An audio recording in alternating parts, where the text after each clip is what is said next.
दक्षिण गाजा में इजराइल की एयर स्ट्राइक भी शुरू हो गई है और इसी बात की चिंता पूरी दुनिया में है कि आगे अगर ये सब बढ़ता रहा तो फिर क्या होगा। हमले में फिलिस्तीन के 32 लोगों की मौत हुई है, ये जानकारी सामने आ रही है। पिछले 24 घंटे में इस एरियल अटैक से 32 लोगों की मौत की बात कही जा रही है और ये तो अभी शुरुआत है।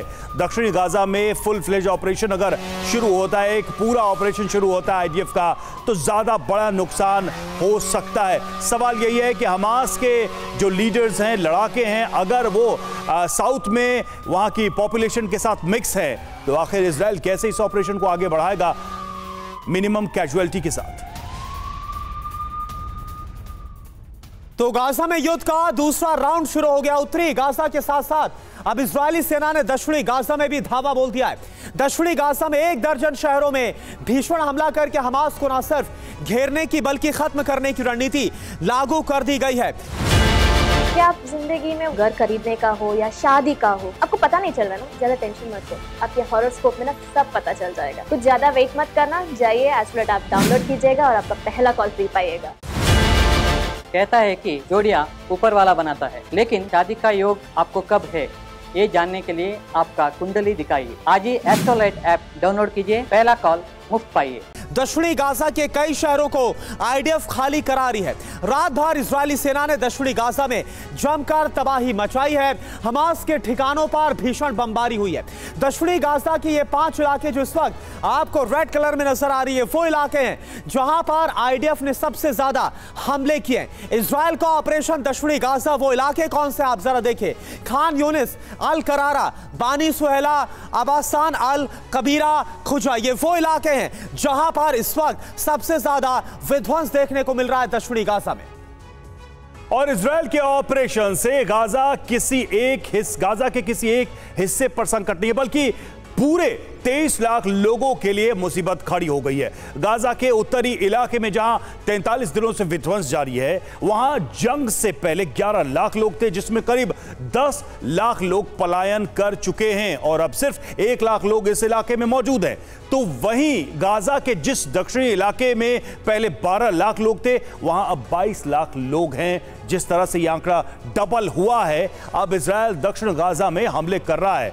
मगर सवाल यह है कि आखिर 23 लाख लोगों के बीच 40,000 लड़ाकों को कैसे टारगेट किया जाएगा। शरदेंदु सर, यही बहुत ही फंडामेंटल क्वेश्चन है।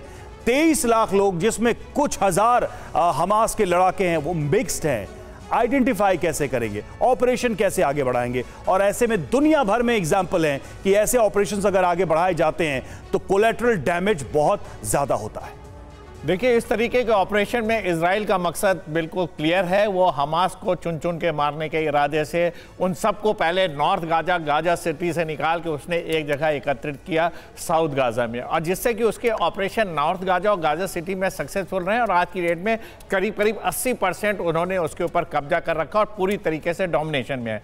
जहाँ देखिए, गाजा पट्टी वैसे ही बहुत कंजेस्टेड इलाका था, दुनिया का सबसे कंजेस्टेड इलाका मानते थे। अब नॉर्थ गाजा से भी लोग लेके साउथ गाजा में पहुँच गए। उस फर्दर छोटे से इलाके में 20 लाख की पॉपुलेशन कैसे रह रहे होंगे। नेचुरली हमास के लड़ाके भी उसमें मिलेंगे। अब एक बहाना मिला है इजराइल को साउथ गाजा को पूरा नेस्तनाबूद करने के लिए। वो चुन चुन के मारेंगे, वहां भी कोलैटरल डैमेज होगा। मकसद मेरा आज की डेट में असेसमेंट जो बोलता है कि वो साउथ गाजा पे ऑपरेशन अगले 10 से 15 दिन में और भीषण होते चले जाएंगे और ये इंश्योर करेगा इजराइल कि जो फिलिस्तीन के लोग हैं या तो राफा बॉर्डर के खुलने के बाद वो मिस्र में चले जाएं, या फिर अगर वहां रहते तो वहां से हमास को पूरी तरीके से खत्म कर दिया जाएगा।